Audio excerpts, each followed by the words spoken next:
Well, gosh all fish hooks, ladies and gentlemen. This is Jacob K. Baker for Atomic Stick Figure Productions. Um, for this particular video, we are going to be discussing GXG. What exactly is GXG? Well, for those of you that haven't seen my first video or the interview with the Sons of Sarazawa, which may or may not be published yet, GXG is a fan film that we here at Atomic Stick Figure Productions are going to be working on. That is the battle between Godzilla and Gamera. Well, it's more than that. It's okay. There are going to be lots of monsters in this movie. A good chunk of the middle of the film actually revolves around other battles that we the fans have been wanting to see for a long time, such as Godzilla fighting Bagan and Gamera fighting Garasharp. And the reason that I'm going to be having all of these different monster battles is to build the anticipation for the final battle. You know, have like Godzilla and Gamera take on a bunch of lesser monsters, and then they take on their equivalent of super monsters, because that is what Bagan is. Whether or not you would call Garasharp one, Bagan at least is classified as a super monster. You know, it starts off with these lesser monsters, then we get these two, the ultimate monsters that these two fight, and then we get the final brawl. How is this film going to be set up? Well, I actually spent a lot of time figuring out how this would play out in terms of a storyline. And to me, the best way to approach this is that it's going to basically be two movies, technically three, playing at the same time. Godzilla side of the story and a Gamera side of the story. And then we've got a third storyline. But this third storyline really helps to tie together both of the other sides. So it starts out being, like I said, you've got two movies playing side by side, but then towards the end of it, both of these storylines merge. And then it becomes the actual plot line of Godzilla and Gamera duking it out. And the reason why I decided to do it this way was that there was multiple characters that I really wanted to try and develop. And it, to me, logically, it makes more sense to have these two storylines because when you have a giant monster attack, like say there's a monster in Beijing and then another one in France. Now you're not going to have the same group of characters following both monsters. Each location is going to have its own people dealing with the problem. And that's how I'm setting this up. It's with the Godzilla side. We have a woman who works on sort of a National Geographic type program where it's like one of those shows where it's about animals, but her program itself is centered around kaiju. So they've got her and this kaijuologist that really take up this Godzilla side of the story. And then over on the Gamera side of things, uh, I really wanted to borrow heavily from the Heisei Gamera series because to me, those movies are not only the best Gamera movies, but some of the best monster movies. So I'm borrowing heavily from the trilogy and actually having a girl who is connected to Gamera. And she is the main focus of this side of the story, along with her, uh, I guess you could call him a father figure. He is this guy who works with her, and he's this guy in the military. Basically, Gondo from Godzilla vs. Biollante is the kind of direction I'm going with this guy. And his wife, it was the I don't really want to call them hosts, but the person who was in a symbiotic relationship with Gamera before this new girl. You know, because there was so many directions that you could have gone into with the whole person being connected to a monster aspect that the movies really didn't delve into, and I really wanted to go further into that. So that is the Gamera side of the story. And then the third story arc is a group of, they're kind of like kaiju watchers. It's a group of people who are stationed out in this facility way out in the middle of nowhere, and they actually monitor kaiju activity. And these people, they know the kaijuologist, and they're very connected to the girl and her mentor from the Gamera side. So these people actually connect the other two stories. But they really don't come together until like the last third of the film, or maybe a little bit before that. But yeah, for the most part, the stories go on their own paths and then lead together. Now, the direction of the film. This is going to be an R-rated movie, and the reason that it is going to be rated R is that it is very, very violent. I mean, it is very, very gruesome in terms of the level of like blood being spilled by the monsters. And it's even got some other stuff in it that is actually really kind of disturbing. But even with all this stuff going on, it's not going to be a dark movie. Originally, it was going to be pretty dark. But then I started to take note of the direction that Hollywood has gone nowadays with the characters that really shouldn't be dark, but they're turning dark just because dark is the new thing. I have nothing against dark. It's just that since everyone else out there is going the dark approach in both their films, fan films, and even fan fiction, I wanted to go a little bit different. Think of the movie Chud. Chud is a horror movie. The storyline is completely straight. It's a very serious movie. But the characters themselves, I don't know if it was because of the actors or because it was actually the way that they were written in the script, but the characters themselves really had this feel of being really natural. You talk to a person in the real world, and they will try and come up with a joke here and there. And to me, that's a lot more natural. And those are really the kind of characters that I am drawn towards. So, yeah, all the characters in the film are going to have a sense of humor. They're not going to be just flat out funny, but they are going to have a humorous tone to them. Like one of them is very sarcastic in his attitude, and then one of them is like really childish in their sense of humor, and so on and so forth. So yeah, not only from a realistic standpoint, but also just because it's the kind of characters that I like. So very brutal fight scenes in a story that's not exactly violent or not a dark story. And it's been done before. You look at the Gamera Showa films, and those are violent movies. I mean, Gamera versus Giron. Giron hacks up Space Gyaos into pieces.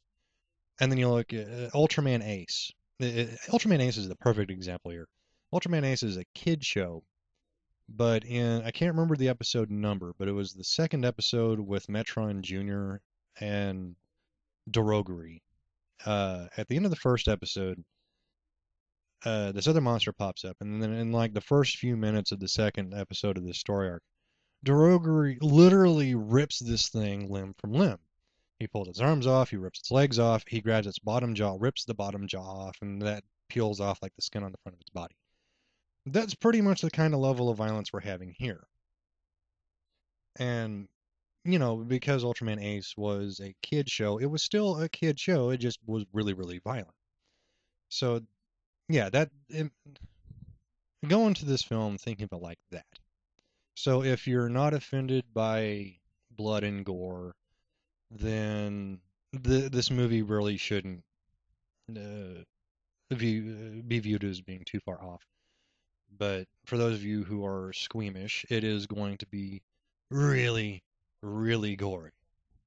Let's talk about the monsters. We have Obsidius from Godzilla Unleashed.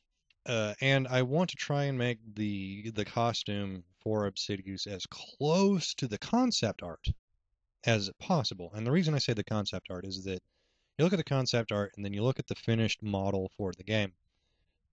The concept art has a decidedly different look. And I really like the look of the concept art. So I'm going to try and stick as close to that as possible. And back whenever they had the viewer poll for like which monster to add into the game, I was one of the 6,000 or so people who actually voted for Obsidius just because I liked the design. I didn't pick the name, but I did like the design. So I feel partially responsible for that character being brought up anyway, and there's a connection there to it. So yeah, Obsidius, I really want to bring him in. Also from the Godzilla side, um, we have Exor from the Hanna-Barbera cartoon show. And Exor to me seemed like kind of a no-brainer. I mean, from the Hanna-Barbera series, Exor was always the one that I actually thought felt like a kaiju, and he looked like a kaiju. He's become popular within the fandom, and I believe that's mostly because of the Matt Frank artwork. Because Matt Frank did this really wicked redesign for the character for the series Godzilla Neo. I think that's what it was called. So yeah, Axor, I felt that he has to be brought in. Another one is the Crustaceous Rex from Godzilla the series, the cartoon based off of the TriStar movie. If you haven't seen that, the Crustaceous Rex is a very, very strange monster to me because I usually like monsters that look like they're men in suits. I don't really go for characters that just defy the human form altogether. Uh, but Crustaceous Rex, as soon as I seen this thing pop up on screen after they showed the second episode, it was like instantly this thing became my favorite animated monster. Just something about the design is just so cool. And the fact that they kept bringing it into future episodes, like it was used in the Destroy All Monsters plotline um, for the show, and then it even appeared later in another storyline. It showed that even the people behind the show, they had a fascination for this character too. So, yeah, Crustaceous Rex, it was one of those monsters that I felt I could just gotta make this thing. And also, in my own snarky way, I also want to create this creature to prove that because something is designed for an animated format doesn't mean that it cannot be pulled off in a practical effect. And I I actually found a way to pull this thing off. His proportions are a little bit different, but making this thing as a half suit, I actually found a way to make Crustaceous Rex a practical effect. So this thing is going to be in the film. And yeah. Also for the Godzilla side is Douglas. And I chose him just because there's something about that design that I really like. I'm a huge fan of the short story Who Goes There? And one of the reasons that I like the alien's description in that story is that it's described as looking annoyed. And whenever I look at Douglas, that's exactly how I would imagine this thing looking, is that Douglas just looks annoyed. So there was that draw to the character for that reason. Also is King Bagan. And, Bagan is that character that after for those of us who played Super Godzilla and actually saw the concept art and stuff like that, we were like, this monster is awesome. We want to see this in a movie. And then Toho never brought him into a movie. Even though there was like 3 different scripts for 3 different movies planned, but they never made any of them with this character. So he's just sort of that monster that was always left in limbo. And I thought, well, you know what? If I'm going to do a fan film, I want to do the things that not only I want to see, but also some of the things that the rest of the fandom wants to see as well. And one of the things that we want to see is Godzilla and Bagan go toe to toe. So we are going to have this nice lengthy fight between Godzilla and Bagan. On the Gamera side, the monsters. Okay, let's see if I can actually pronounce this thing. This thing has a really stupidly long name, and the name is really silly itself. Uh, Marukobu Karappa. And for those of you who have no idea what this thing is, or couldn't understand my strange Americanized version of Japanese, this is a creature that appeared in the Gamera vs. Garasharp little special feature that popped up on a laser disc. I can't remember exactly which laser disc this was on, but it was like this little short film that showed a concept for a Gamera movie that could have been made. Then it was Gamera, Gara Sharp, and then it went through all that, and then it just had this little clip of this Maruko Bukarapa just tossed in at the end. I can't speak Japanese, so I don't know what the guy was saying. But I always thought this is sort of an interesting monster idea because it looks very similar to Orga, and I've always liked Orga. So having a monster that's Orga-esque in this storyline, just really topped the cake for me. This thing had to be made for that reason. I'm making it looking a lot more menacing because honestly, the design that they gave it looks rather derpy. Uh, so you can just look up a photo for this thing on Google and just imagine it looking, like an actual monster, instead of like a Busca character, because it's sort of what it makes me think of. And that's pretty much what you get. I'm sticking pretty close to the design. It is going to be modified some, but this is pretty much the creature we are getting. Another monster, and I wanted to use monsters that were not part of the mainstream canons. No Mothra, no Ghidra, no Angulus, no Zegra or Jiger or any of that stuff. I wanted to use monsters that had been used for canons outside of the main ones, just because these things really don't get enough love. And one of the very, very strange video games that exists out there for those of you that haven't heard of it is this game called Gamera 2000. One of the bosses in this is this thing called Armored Gyaos. Yeah, it's just an armadillo with Gyaos' head, basically. And, of all the monster designs for the game, that was really the one that just jumped out at me. And, I was like, I really like that design. And I want to kill off something that looks like Gyaos, so I'm going to use this thing just to kill it off. Really strange way or reasoning for using a monster, but that's why I'm going to use it. Also on the Gamera side, we have the monster Dubru.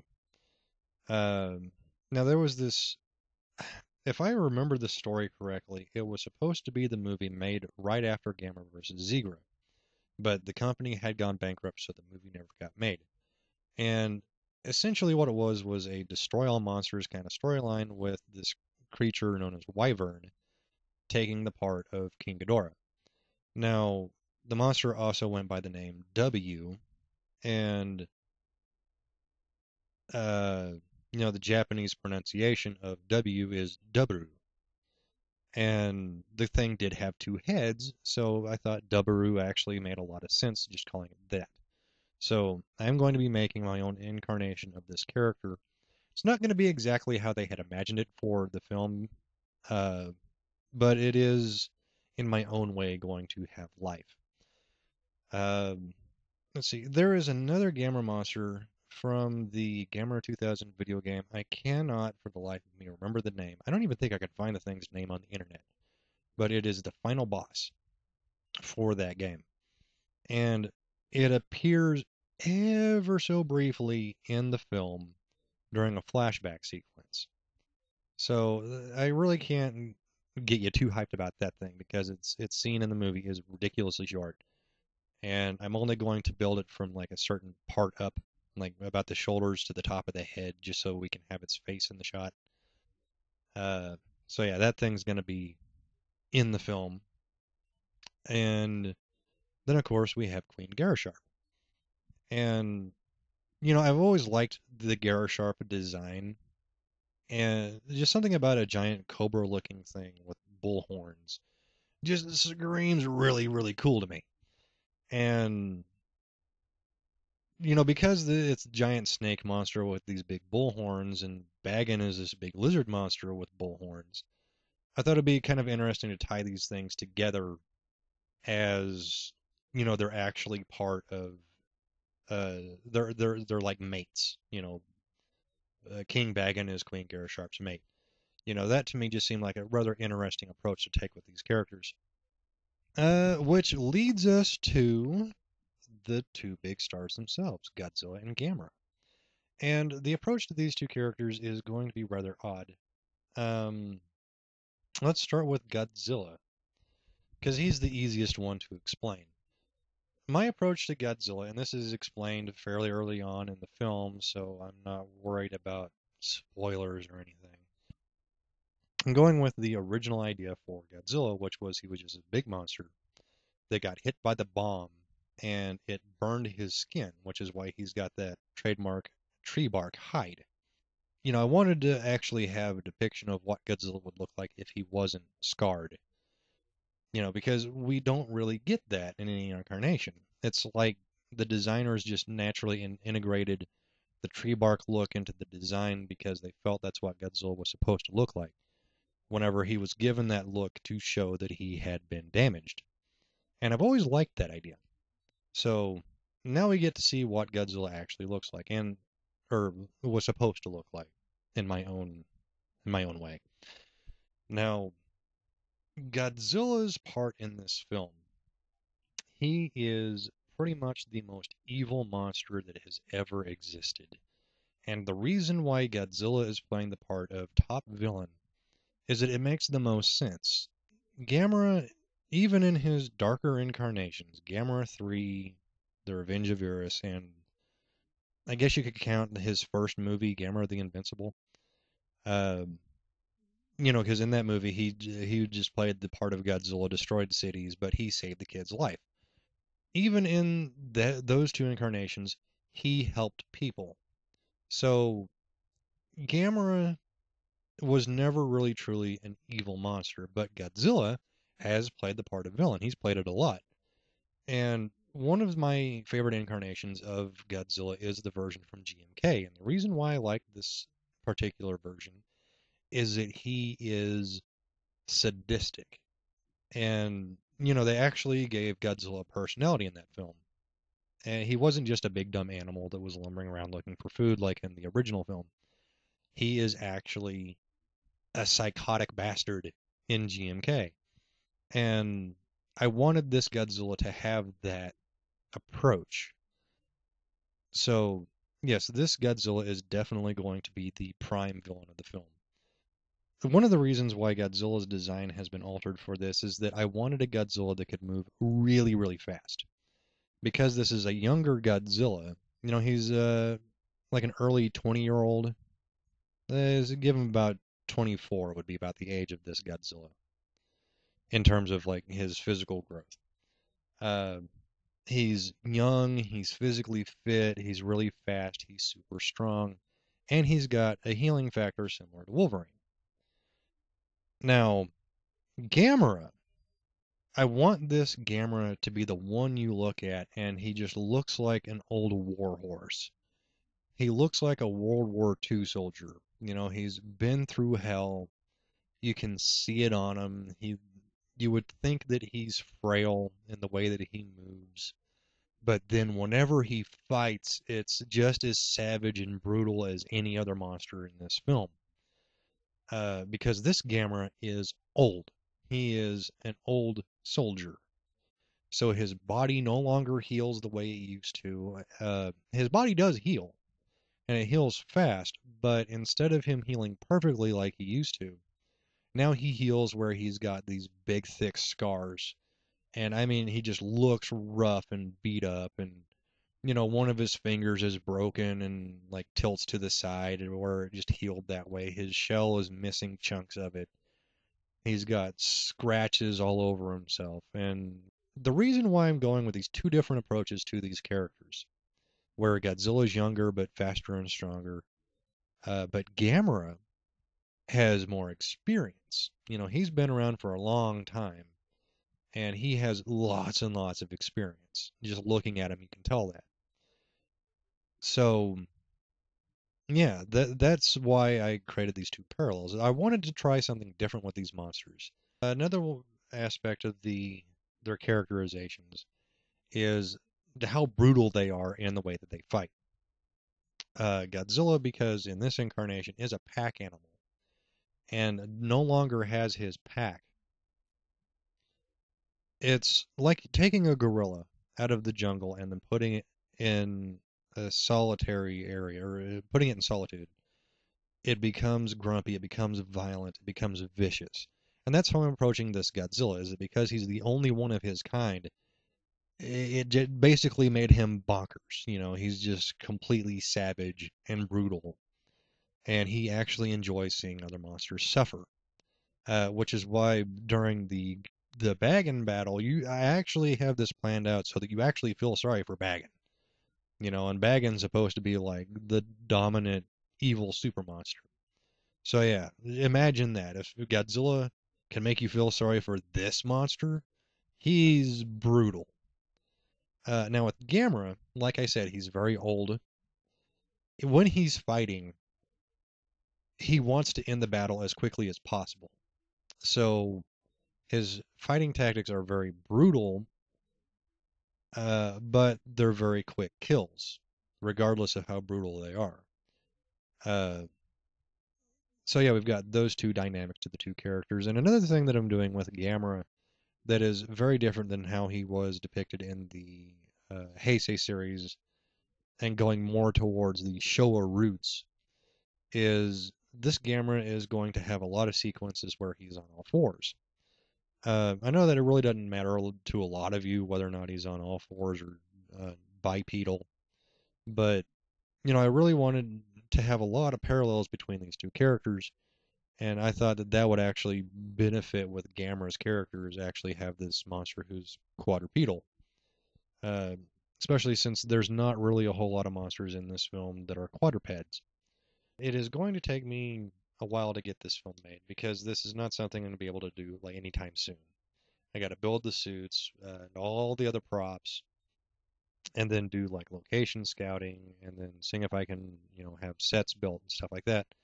So this is going to be a long, arduous project that's going to take at minimum 3 years. I'm trying to shoot for a 3-year time frame, but it may end up becoming a 4-year project. But at any rate, this is going on almost 40 minutes, and I think I've taken up enough of your time for the evening. So, um, yeah, I guess that's it for this particular kind of sort of but not quite podcast. So, I bid thee farewell, and may God bless.